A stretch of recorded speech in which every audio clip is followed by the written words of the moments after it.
اعوذ باللہ من الشیطان الرجیم بسم اللہ الرحمن الرحیم اللہم صلی علی سیدنا محمد معدن الجود والکرم وآلہ وسلم۔ سامعین و ناظرین اکرام، السلام علیکم ورحمۃ اللہ وبرکاتہ۔ آج کا ہمارا موضوع یہ ہے کہ دین میں خلوص کا مطلب۔ دیکھیں، خلوص ہم جانتے ہیں، یعنی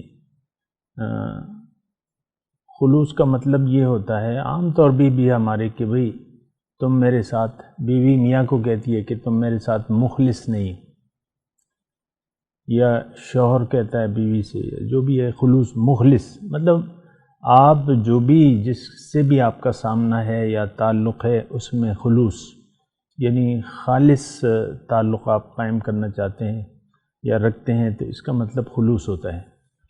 بہرحال آج کا جو ہمارا موضوع ہے وہ دین میں خلوص کا مطلب۔ پہلے تو یہ دیکھ لیں کہ یعنی سمجھنے کی کوشش کریں کہ دین ہے کیا۔ ہم نے تو عام طور پہ دین کو چند عبادات کا مجموعہ سمجھ رکھا ہے، یعنی دین ہمارا اگر محدود ہے وہ چند چیزوں تک ہے، اور وہ صرف اور صرف نماز، روزہ، حج، زکوٰۃ تک یہ محدود ہے عام طور پہ، اور یہ ایک بہت بڑی خرابی ہے۔ یعنی دین ہم اسے ہی کہتے ہیں۔ ایک بیوی ہے مثال کے طور پہ، یا شوہر ہے، ان دونوں کا سلوک ایک دوسرے کے ساتھ شریعت کے مطابق نہیں ہے، لیکن پھر بھی وہ شوہر بھی نماز روزے کا پابند ہے اور بیوی بھی ہے، لیکن یہ لوگ ضرورت نہیں محسوس کرتے کہ ہم آپس کا تعلق جو ہے وہ شریعت کے مطابق کریں۔ تو میں آپ کو یہ بات کہہ رہا ہوں کہ دین کا مطلب ہم نے غلط سمجھ لیا۔ محض چند عبادات، عام طور پہ والدین جو ہے آپ دیکھیں اپنے بچوں کو صرف نماز کا حکم دیتے ہیں، یا پریشان ہوتے ہیں کہ میرا بچہ نماز نہیں پڑھتا، حالانکہ نہ خود والدین دین کی، اسلام کی الف بے سے واقف ہے۔ الف بے جانتے ہیں نا؟ الف بے نہ والدین واقف ہیں، اور نہ پھر ظاہر ہے کہ انہوں نے سمجھا ہی ہے کہ نماز ہی سارا دین ہے، میرا بچہ نماز پڑھ رہا ہے، قرآن پڑھ لیا ہے، بس اب یہ جو مرضی آئے کرتا ہے۔ تو دین کا مطلب یعنی ہم نے غلط سمجھا ہے۔ یہ میں مطلب دعوے سے کہہ رہا ہوں کہ ہم جن لوگوں کے درمیان رہ رہے ہیں، جو لوگوں کا جمع غفیر ہے، وہ اس میں سے اکثریت ایسے لوگوں کی ہے کہ وہ صرف چند چیزوں کو دین سمجھتے ہیں، باقی چیزوں کو دین نہیں سمجھتے۔ مثال کے طور پہ بیوی اپنے شوہر کے ساتھ جو بھی سوچتی ہے یا سلوک کرتی ہے، یا شوہر اپنی بیوی کے ساتھ، یہ میں شوہر اور بیوی کا اس لیے آپ کو کہتا ہوں کہ یہ ہر گھر کی کہانی ہے، اس سے ہمیں اپنے انداز فکر کا پتہ چل جاتا ہے۔ اب میں اور ایک ادھر ادھر کی مثالیں دینے لوگوں سے بہتر یہ ہے کہ ہم لوگ خود جن حالات کا شکار ہیں تو اسی کی میں مثال دوں گا۔ تو بیوی مثال کے طور پہ نماز روزے کی پابند ہے، اور لیکن وہ شوہر کے ساتھ اپنی مرضی سے سلوک کرتی ہے۔ تو جناب یہ بات نہیں ہے، یہ صحیح نہیں ہے۔ دین کا مطلب پہلے تو یہ آپ سمجھ لیں کہ دین کا مطلب کیا ہے۔ دین کا مطلب یہ ہے کہ آپ صبح سے لے کر شام تک، اور شام سے لے کر صبح تک سارے کام جو ہیں وہ اللہ کی مرضی سے سر انجام دیں۔ یعنی اگر آپ ایک گھر میں رہ رہے ہیں مثال کے طور پہ، تو آپ کا اس میں بھائی ہوگا، بہن ہوگا، ماں ہوگی، باپ ہوگی، تو ان سب سے آپ سلوک کو ایسا کریں کہ جو دین کا تقاضا ہے۔ دین اصل میں اس عبادات کے مجموعے کا نام نہیں ہے، یہ بات نوٹ کر لیں، یعنی جو ظاہری جس کو ہم سمجھتے ہیں۔ ہاں، عبادت کیا ہے؟ اطاعت کس چیز کی؟ دین کے ہر معاملے میں، یعنی زندگی کے ہر معاملے میں اللہ تعالیٰ کے حکم اور رسول کے طریقے کے مطابق زندگی گزارنا، اس کا نام کیا ہے؟ دین۔ اس کا نام دین ہے، یہ بات نوٹ کر لیں۔ تو بہرحال پھر یہ ہوتا ہے کہ چونکہ دین کی الف بے تو ہمیں معلوم نہیں ہے، اور خیر اس کے متعلق تو میں بات کرتا رہتا ہوں، لیکن بات یہ ہے کہ آج کا جو موضوع ہے وہ دین میں خلوص، اور اللہ تعالیٰ نے اس بارے میں قرآن میں فرمایا کہ الا للہ الدین الخالص، دیکھو دین خالص اللہ کے لیے، دین خالص اللہ کے لیے۔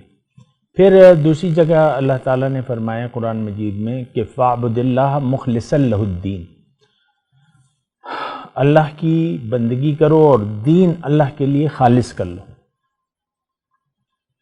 اور پھر حضور صلی اللہ علیہ وسلم کا ارشاد ہے کہ تم اپنے دین کو اللہ کے لیے خالص کر لو، اللہ تعالیٰ تمہارے تھوڑے عمل سے راضی ہو جائے گا۔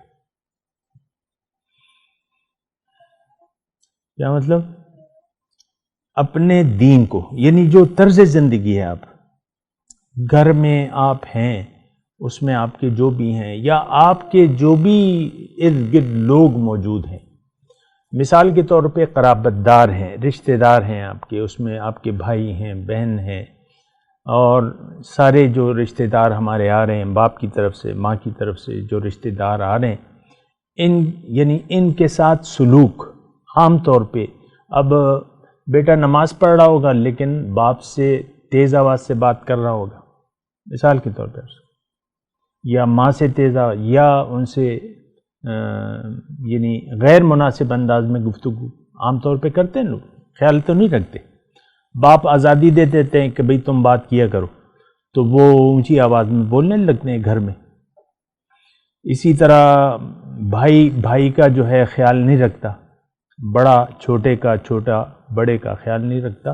اصل میں دین کو ہم نے سمجھا نہیں ہے، میں یہ بات بار بار آپ کو بتا رہا ہوں، اس بات کو ذرا یعنی اس پہ غور کریں، اس کو سمجھنے کی کوشش کریں۔ اور اگر میں تھوڑی سی آپ کی آسانی کے لیے تھوڑی اور بھی اس کی وضاحت کر دوں تو اصل مسئلہ جو ہے وہ بندگی کا ہے۔ بندگی کا مطلب کیا ہے یا عبادت کا مطلب کیا ہے، اس کو بھی ذرا سمجھ لیں۔ عبادت کا مطلب یہ ہے کہ آپ اپنی مرضی، آپ سرنڈر کر دیں اپنی مرضی کو اللہ کے حکم کے سامنے، یعنی زندگی اللہ کی مرضی سے گزارنا شروع کر دیں، سرنڈر کر دیں، کسی بھی معاملے میں اپنی مرضی کو نہ دیکھیں۔ ظاہر ہے ہمارے پاس ایک نفس ہے اور شیطان ہے، اور جو ہمیں اکساتا ہے کہ تم ٹھیک ہے نماز تو پڑھو لیکن ماں کے ساتھ اچھا سلوک نہ کرو، یا باپ کے سامنے بد زبانی کرو، ان کے سامنے بولا کرو، اور جس بات پہ تمہیں طیش آئے گھر میں برتن توڑنے لگو۔ مثال کے طور پہ بعض لوگ برتن اٹھا کے پٹخ لیتے ہیں۔ تو یہ نفس و شیطان ہمیں ابھارتا ہے کہ بھئی یہ تمہارے دین یعنی جو روزمرہ کے معمولات ہیں اس کا دین سے کوئی تعلق نہیں ہے، یہ ہمیں ہمارا معاشرہ سکھاتا ہے۔ اپنی مرضی جیو اور اپنی مرضی سے زندگی گزارو، اپنے جذبات جو ہیں اس کو تم اپنے آپ کو یعنی گھٹ گھٹ کے مت مرو، اور اپنے جذبات کا اظہار کرو۔ اور تو یہ ہمیں یعنی نفس اور شیطان ہمیں کہتا ہے کہ تم سارے معاملات کو اپنے ہاتھ میں لو، صرف نماز پڑھو، روزہ رکھو اور جھوٹ مت بولو، بس اس کے علاوہ مطلب ہم دین کو سمجھتے ہی نہیں ہیں۔ اصل میں تو دیکھیں اسلمہ، دین کا مطلب اللہ تعالیٰ نے قرآن میں فرمایا ہے کہ بلا من اسلم وجہہ للہ وہو محسن فلہ اجرہ عند ربہ ولا خوف علیہم ولا ہم یحزنون۔ اسلام کو آپ سمجھنے کی کوشش کریں کہ آپ کا سر جھک جائے اللہ کے حکم کے سامنے۔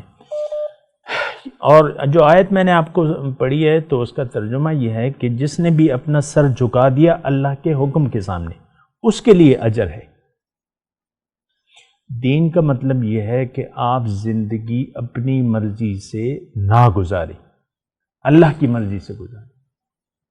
اور ہاں یہ طریقہ تو ہم میں آتا نہیں، عام طور پہ میں مطلب یعنی ہم مثال کے طور پہ آپ دیکھ لیں معاشرے میں ہر شخص جو ہے وہ ایک فرعون وقت بنا ہوا ہے، چاہے وہ غریب ہے مالدار ہے، لیکن اپنے اپنے دائرہ کار۔ ایک شخص جو ہے دیہڑی کر رہا ہوگا گلکار کے ساتھ اور ساری وقت گلکار کی جھڑکیاں سن رہا ہوگا، گھر میں آ کے بیوی سے اونچی آواز میں آ کے بولنے لگے گا وہی شخص، کیونکہ اب اس کو موقع مل گیا اپنے جذبات کے اظہار کا.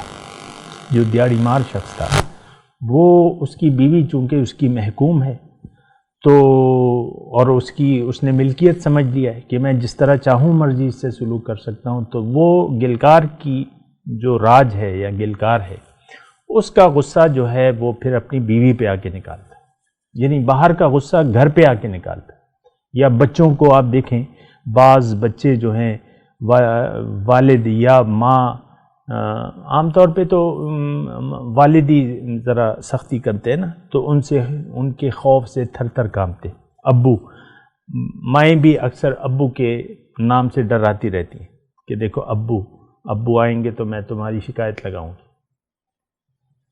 تو یہ مطلب آپ دیکھیں نا، میں آپ سے صرف یہ کہہ رہا ہوں کہ آپ دین کو سمجھنے کی کوشش کریں. دین نام کس چیز کا ہے؟ اپنی خواہش آپ چھوڑ دیں. اس کی بہت سی طویل مضمون ہے، لیکن میں مختصر آپ کو کہہ رہا ہوں کہ آپ اللہ تعالیٰ کے حکم کے سامنے سر جھکا دیں، دنیا کو ترجیح نہ دیں آخرت پر، اپنی باطنی کامیابی کو مد نظر رکھیں، اللہ کو راضی کریں. اور اللہ کو اگر آپ نے راضی کرنا ہے تو یہ طرز زندگی اللہ یعنی اس کے لیے خاص کرنا ہوگا، یعنی اللہ کے لیے خاص کرنا ہوگا. جیسے کہ میں نے آپ کو حدیث سنائی، اللہ تعالیٰ کے رسول فرماتے ہیں کہ اپنے دین کو، جس نے اپنے دین کو اللہ کے لیے خالص کر لیا، اللہ تعالیٰ اس کے تھوڑے عمل سے راضی ہو جائے گا. تو بہرحال یعنی کہنے کا مقصد یہ ہے کہ دین میں خلوص اللہ تعالیٰ چاہتے ہیں.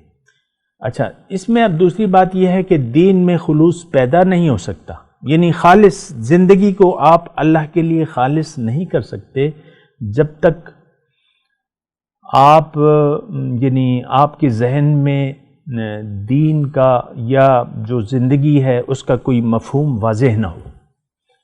کبھی آپ میں صفت تقوی پیدا ہی نہیں ہو سکتی، نہ آپ کو عمل کی تحریک مل سکتی ہے جب تک آپ اپنے آپ کے بارے میں نہ جاننے لگیں، اپنی حقیقت کے بارے میں کہ میں کون ہوں، میری حقیقت کیا ہے، اس وقت میں دنیا میں کیوں موجود ہوں. یعنی جب تک آپ کو اپنی پہچان نہیں ہے اور دین کا مطلب آپ کو پتہ نہیں ہے تو آپ اس وقت تک یعنی دین کو فالو نہیں کر سکتے.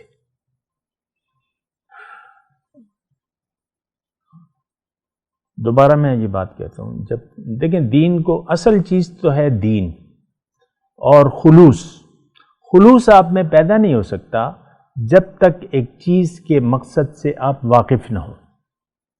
کوئی بھی چیز، یعنی ایک چیز کے مقصد سے آپ واقف نہ ہوں. اب دیکھیں نماز ہے، مثال کے طور پہ نماز کا میں کر رہا ہوں، لیکن یعنی ہماری اکثریت ایسے نمازیوں کی ہے کہ جو نماز کے مقصد سے غافل ہے. ہزاروں، لاکھوں، کروڑوں نمازی ہیں لیکن وہ نماز کے مقصد سے غافل ہیں. اب نماز کا مقصد کیا ہے وہ تو ایک الگ موضوع ہے، لیکن نماز برائے نماز، اذان ہوئی مسجد چل دیے، اٹھک بیٹھک کر کے واپس آ گئے، پھر آ کے بیوی پہ بگڑنے لگے میاں صاحب، یا بیوی نماز پڑھ کے فارغ ہوئی اور پھر جو ہے وہ الجھنے لگی، یعنی دنیاوی معاملات پہ اور زندگی مطلب اپنے مرضی سے. تو دیکھیں یعنی دین میں خلوص آج کا ہمارا موضوع ہے، اور یہ خلوص پیدا نہیں ہو سکتا جب تک ساری دین کی حقیقت آپ کے سامنے نہ ہو، دین کا مقصد سامنے نہ ہو. آپ کو کوئی بھی چیز، دنیا کی کوئی بھی چیز آپ میں جب تک خلوص نہ ہو تو وہ آپ کی جو سعی ہے، کوشش ہے، وہ ناتمام رہے گی. یا اس میں اگر آپ کی نیت خراب ہو جائے، مثال کے طور پہ آج دیکھیں پاکستان کے جو سرکاری ادارے ہیں، برا حال ہے، کوئی اپنی ڈیوٹی جو ہے وہ صحیح نہیں کرتا. اساتذہ ہیں اسکولوں میں، اور عام طور پہ آپ دیکھیں، کبھی آپ نے سنا ہوگا کہ بھئی سرکاری اسکول جو ہیں وہ آگے جا رہے ہیں اور پرائیویٹ اسکول جو ہیں وہ پیچھے آ رہے ہیں. حالانکہ سرکاری اسکولوں کے استادوں کی تنخواہیں جو ہیں وہ بہت زیادہ ہیں بنسبت پرائیویٹ اسکولوں کے. سرکار یعنی تنخواہ بھی زیادہ دیتی ہے، پھر پینشن بھی ہوتی ہے، لیکن پرائیویٹ اسکول تو بہرحال میں آپ کو یہ بات بھی کہتا ہوں، جس کام میں آپ کا خلوص نہ ہو وہ ناتمام رہے گا، یہ بات نوٹ کر لیں، اور اسی کے بارے میں اور بات کریں گے لیکن اگلی نشست۔ وآخر دعوانا ان الحمدللہ رب العالمین۔ مولاي صل وسلم دائما ابدا على حبيبك خير الخلق كلهم